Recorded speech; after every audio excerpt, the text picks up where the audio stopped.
Ladies and gentlemen, welcome back to Review Chains. In this video we are going to be unboxing the new Audient iD14, and I'm going to be telling you something important about this ID function, what is very handy especially for content creators who use Adobe and video editing software. Let's do this.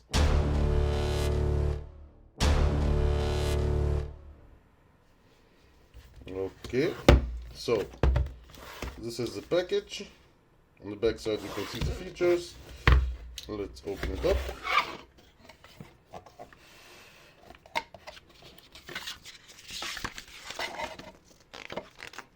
Manual.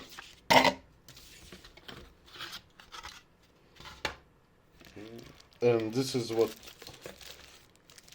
we're looking for. Okay. Is there something else in the box? And in the box you get this USB-C to USB-C cable. You can also use a USB-C to USB-A cable, but you just have to make sure that it's a good one so you have enough bandwidth when you're using this audio interface. Now let's open it up. It already feels very solid. Whoa. It's very nice.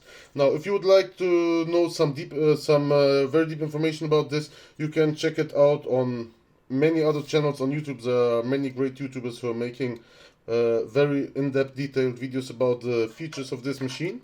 But I'm going to focus in the next video on this ID function, because everybody, when buying this, is talking about the ID function, that when you're using music software you can use this to go forward and backwards and stuff. But I'm asking myself if it is possible to use this with Adobe and Adobe programs like Photoshop, Premiere Pro, to go forward with the frames back and forth, and to switch, for example, the saturation with this knob instead of buying a loop deck or another machine. So I'm going to make a video about that. I hope you like this unboxing video.